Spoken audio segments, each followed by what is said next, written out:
All right, for this section of the video, Mr. C does not have his little view screen on in the upper corner or the lower corner because I'm just going to narrate some things here. We're going to go straight back to the video here shortly. So, what are employers looking for? Well, in a survey of employment ads or listings, right, these skills were talked about, or something along the lines of these skills were written about or communicated in those ads. All right, so team skills were listed in 26% of the employment ads. Being able to work independently in 16%. Certain amount of flexibility. Now, flexibility does not mean the ability to touch your toes without bending your knees, okay? But flexibility in this case is ability to shift priorities or be able to do multiple things, so that you can be assigned multiple tasks, not necessarily at once, but throughout the day, right? Willingness to work, that's a huge one. Can you believe that people will go out and look for a job and not be willing to actually work at the job? They just want to get there and get paid for it, you know? So there's willingness to work. Social abilities are a really, really important part of the workforce, right? And not because we're just in sales, right? But social abilities, in other words, getting along with your coworkers, right? Being able to get along with your coworkers, even at a place like McDonald's or Chick-fil-A or Burger King, or, you know, when you're selling clothing, is really, really important, okay? Social abilities.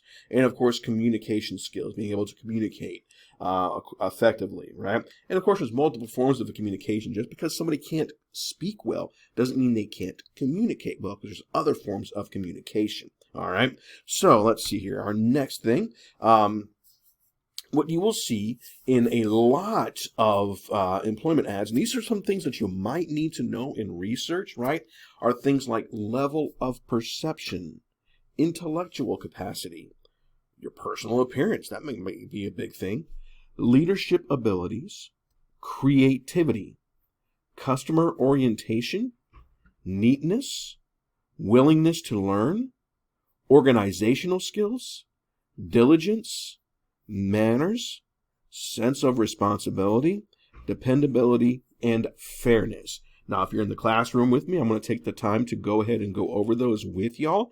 However, if you are watching this and you're not in class, then I highly recommend that you Google or search those terms, okay, to find out what they mean and maybe try to put the pieces of the puzzle together of why are they important for businesses and the business world. All right, so we're going to continue here with the video that we started in the other lesson, and we're going to let this play out. And there are some activities in here that I highly recommend that if you are watching this away from the classroom, that you participate in. Use that pause button, so on and so forth. There will be some random pauses in the video so that they can be, or you could accomplish those. And if you're in the class with me, I might change or modify some of these activities, all right? But these are some important things to know and understand. So I'm going to let the video play out, and then we'll move forward from there. In fact, I probably will not come back on with a voice recording because I want the video to play through, and I think there's plenty of information here to learn and absorb. Hone in on these skills. What are they, first of all? Soft skills, they go by a number of names. They're also known as interpersonal skills, but essentially soft skills are the personality traits of an employee. So not just understanding the basic physical training skills. Let's say, for instance, you're a welder. Being able to actually work the machines and have the product, the desired product is excellent. But actually, the soft skills are the next piece of that. It's making sure that you kind of become a good team member or a good employee, not just someone that can do the work. Oh, that's interesting. You mentioned something in the break that kind of, perked my attention, and that is, this is an employer's market where, instead of having just a few resumes like you would have a few years ago, you've got a ton of them. I mean, it's a really demanding, there's a lot of demand from the employee point of view. Yeah. And so having these soft skills is only going to better your chances, I would imagine. Exactly, yeah. Employers at this time, there's a lot of people still looking for work, whether they're unemployed or looking for that next step up in their career. And so if you are lucky enough, fortunate enough to kind of enter the door and have that opportunity, they're going to want to make sure that you're also an accountable employee, because unfortunately there may be other people that are still on that wait list, or that they the resumes they review that they didn't interview at that time or their second choices. So you want to make sure once you're in the door, you're as safe as possible. Hey, I'd almost argue that those soft skills are even more important. Anyone can learn a skill, but can you really show up on time or have that, effective communication as a team member? Or, we'll talk about some of the skills, like oral and written communication is something that Workforce Solutions says. Right.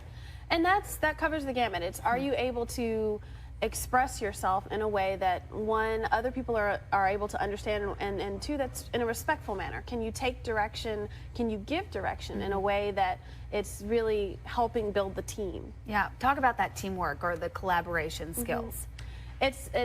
It's a matter of understanding your role in that organization and how you might be able to help the organization.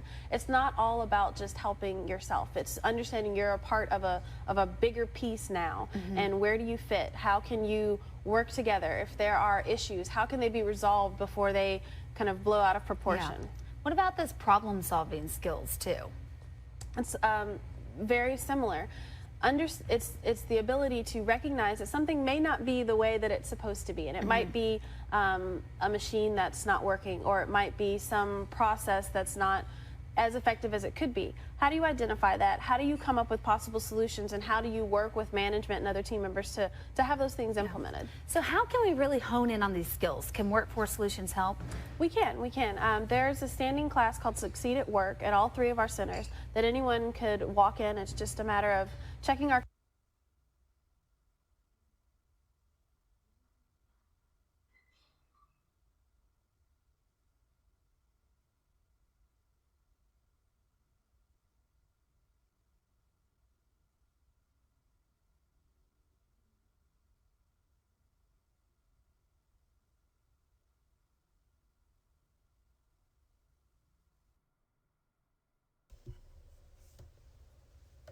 So, what do employers really have to say about the importance of soft skills? As you can see, over 3/4 of them really believe that they are just as important as hard skills. That's huge. Remember, as long as you are teachable, skills and other things can be taught, but dependability and a good attitude are a little more challenging to address.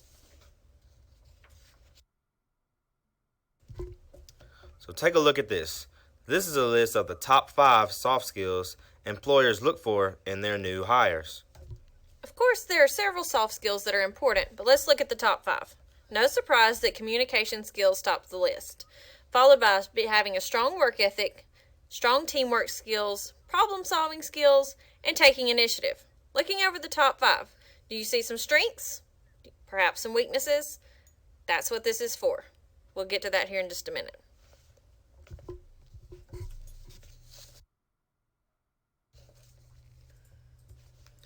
Now that you understand the difference between hard skills and soft skills, let's move forward with your self-assessment. The next few slides are going to focus solely on you. Go ahead and find a piece of paper and something to write with. We're going to help you determine your top 5, conduct a quick SWOT analysis, and finally give you an opportunity to improve on your areas of weakness. Here on this slide, you see a list of 32 soft skills. Go ahead and read over these quickly.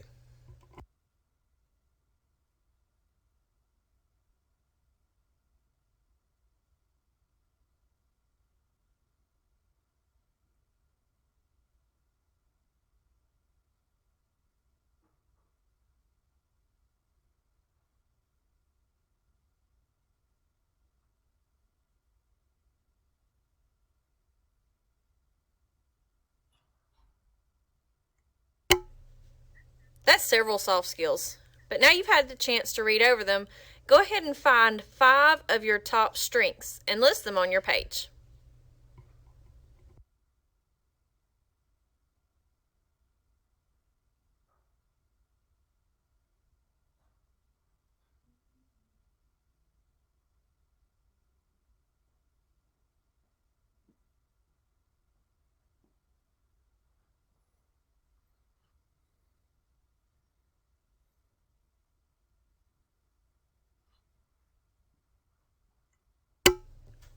Alright, good stuff. Hopefully you've had an opportunity to decide on your top 5. But we are not quite finished with this sheet just yet. Just like we all have strengths, we also have weaknesses. That's just part of life. Take a moment and find one or two weaknesses from the list and add them to your sheet of paper.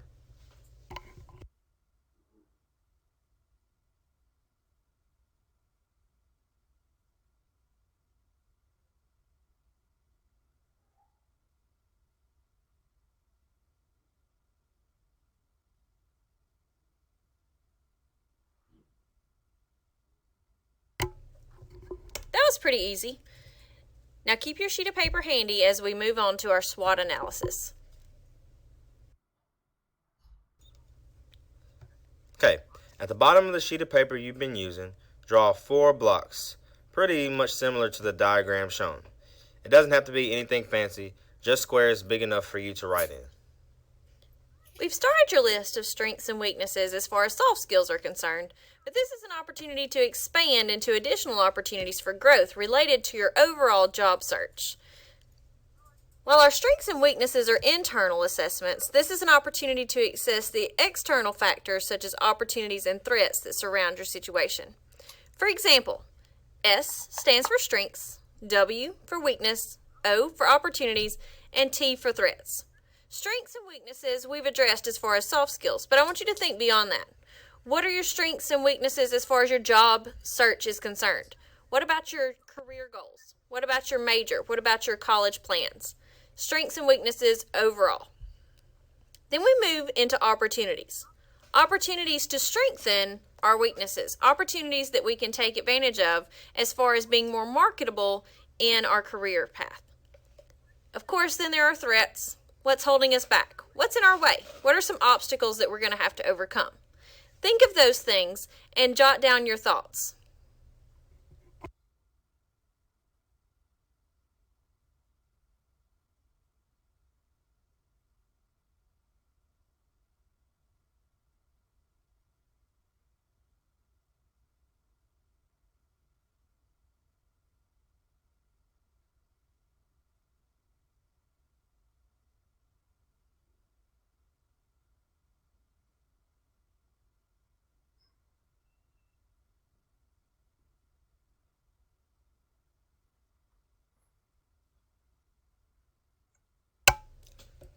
Okay, hopefully by now you've had time to complete your quick SWOT analysis. So let's dedicate ourselves to improving some areas of weakness. Now that you have an understanding of the role that hard and soft skills play in the world of work, and you've had an opportunity to target your strengths and weaknesses, it's time to gather a game plan. It's vital that you take action for improvement. Here are a few suggestions. Improving on our soft skills has a lot to do with dedication, which actually happens to be a soft skill in itself.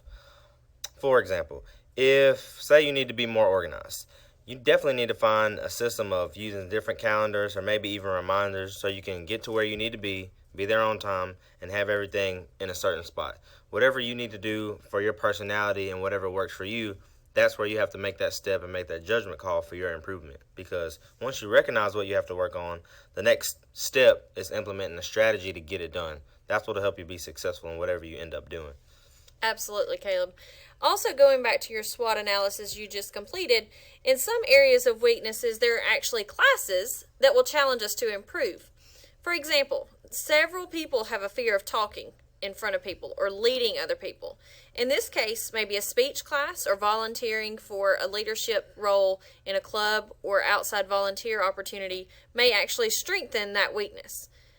Throughout the process, you must maintain a sense of self-awareness. It's okay to be honest with yourself, as long as you're moving forward.